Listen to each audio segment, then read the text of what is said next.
আমরা দেখে নিই পুরো ম্যাচের একটা খণ্ডচিত্র, কারণ যারা মিস করেছেন তারা এই মুহূর্তগুলো দেখতে পাবেন যেখান থেকে গোল আসেনি, কিন্তু বেশ কিছু উল্লেখযোগ্য মুহূর্ত ম্যাচের তৈরি হয়েছিল। প্রথমার্ধে ডান দিক থেকে সেই সেন্টারটা অ্যাওয়ে বল মাঠের বাইরে চলে যায়, ডান দিক থেকে খিদিরপুর দল প্রথমার্ধে এইরকম বেশ কিছু সুযোগ এনেছিল, প্রত্যেকটা বলে কিন্তু তারা বাইরে চলে যায়, তারা কিন্তু পেনিট্রেটিভ বক্সের মধ্যে বল রাখে। সেই সংঘাতটা হয়েছিল তন্ময়ের সঙ্গে, ওখানে বল দখলের একটা লড়াই ছিল, সেখানে কিন্তু সেই অর্ঘর সঙ্গে বল দখলের লড়াই, এবং তারপর এইটা কেভিন কোশি বলটিকে নিয়ন্ত্রণে নেন। এইটা হচ্ছে আক্রমণ ছিল সুদীপ আচার্য, সেখান থেকে মোহামেডান স্পোর্টিংয়ের খেলোয়াড়দের সজল কিন্তু এই জায়গায় কিন্তু খুব ভালো তাকে কিন্তু ট্যাকেলটা করেছিলেন, এবং এক্ষেত্রে সেন্টারটা করতে দেননি ঠিকভাবে, এবং এই কর্নার থেকে কিন্তু বল ফিস্ট করেন মোহামেডান স্পোর্টিংয়ের গোলরক্ষক, এখানে ব্যাক ভলিটা মিস করলো, এবং যে কারণে সুবিধে হয়ে গেল খিদিরপুর দলের। এই হচ্ছে শট, যেটা কিন্তু সেকেন্ড পোস্টের পাস দিয়ে চলে গেছিল, এটা খুব ভালো একটা জ্যাকবের একটা খুব ভালো ফ্লোটার ছিল, এবং তারপর ফিরতি বলে আবার একটা আক্রমণ শানাবার চেষ্টায় ছিল, কিন্তু ওখানে মোহামেডান স্পোর্টিংয়ের বিপক্ষে ফাউল গিয়েছিল, আবার একটা আক্রমণ কিন্তু বাইরে চলে গেল। আমরা অনেকগুলো দেখেছি যে এখান থেকে আর এখানে আপনি দেখুন যেভাবে বলের একটা দখলের লড়াই চলছে, তারপরে এই যেখানে যে সময় বেরিয়েছিল কেভিন, যদি ঠিক টাইমে না বেরোতো তাহলে কিন্তু মুশকিল হয়ে যেতে পারতো, এবং কন্টিনিউ আমরা যদি দেখি কিন্তু দুটো টিমেই কিন্তু ম্যাক্সিমাম ফাউল করেছে। তারপর এখান থেকে ফার্স্ট হাফে যে ক্রসটা রেখেছিল এবং খুব ভালো ওখানে কিন্তু বলটা ওখান থেকে বের করেছিল সুমন, এইগুলো বলছি এই ধরনের ক্রসগুলো কিন্তু দরকার ছিল। তারপর মাঝ মাঠে কিন্তু খেলা আমরা দেখেছি বরাবরই কিন্তু তন্ময় এক চুল কিন্তু ওখানে জায়গা ছাড়েনি কাউকে, এবং কন্টিনিউ ওই জায়গায় কিন্তু নিজের দখলে বল রেখেছিল। অর্ঘ এখানে বল ধরেছে, তারপর থেকে উইং থেকে যেভাবে এই বলটা কিন্তু যেভাবে ওকে ফাউল করেছে, আমার মনে হয় প্রসেনজিৎ এখানে ফাউল করেছিল, এইসব জায়গা থেকে ফাউল না করলে পারতো। এবং কন্টিনিউ যদি আমরা দেখি মাঝমাঠ ওরিয়েন্টেড কিন্তু খেলা হয়েছে ঠিকই, কিন্তু বল দখল ম্যাক্সিমাম সময় কিন্তু রেখেছে খিদিরপুর, এবং এখানে দীপুকে দেখছে একটু মেজাজ হারাতে।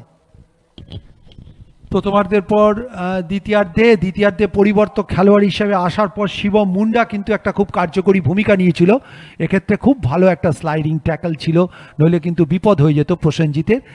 মোহামেডান স্পোর্টিংয়ের দ্বিতীয়ার্ধের সেই আক্রমণ বাইরে চলে গেল, ডান দিক থেকে সজলের একটা মাইনাস, সেটা কিন্তু খুব ভালো অ্যান্টিসিপেট করে কর্নার হয়, বাদিক কর্নার থেকে কিন্তু গোলরক্ষক কেভিন কোশি বল ফেরত পাঠিয়ে দিয়েছিলেন। তারপর আরও একটা আক্রমণ, সেখান থেকে আবার বল পেয়েছিলেন সজল, বল কিন্তু ফ্লোট, অনেকগুলো এইরকম আক্রমণ দ্বিতীয়ার্ধে এসছে, কিন্তু গোলরক্ষক কেভিন কোশিকে পরাস্ত করা যায়নি। কেভিন কোশি কিন্তু আজ যথেষ্ট কার্যকরী ভূমিকা নিয়েছিলেন, খিদিরপুরের শেষ দুর্গে ক্লিন শিট রাখতে সক্ষম হয়েছিলেন। এই জায়গায় সজল বলে নিয়ন্ত্রণ হারালেন, কিমার এই ফরওয়ার্ড বলটা কিন্তু ইসরাফিল দেওয়ান পায়ে বলে কানেক্ট করতে পারেনি, করতে পারলে কিন্তু একটা সুযোগ তৈরি হতো। এই জায়গায় একটা জেমস সিংয়ের সঙ্গে একটা সংঘর্ষ, তারপর বাঁদিক থেকে শট, দুর্বল শট মাঠের বাইরে চলে যায়। এই একইভাবে যেভাবে বলটা নিয়েছিল, যদি মনে করতো এখান থেকে ফার্স্ট টাইম শট নিতে পারতো, অনেকটা টাইম নেওয়ার পরে যখন শটটা করেছে উদ্দেশ্য নেই শট, এইগুলো আমি বারবার বলছি।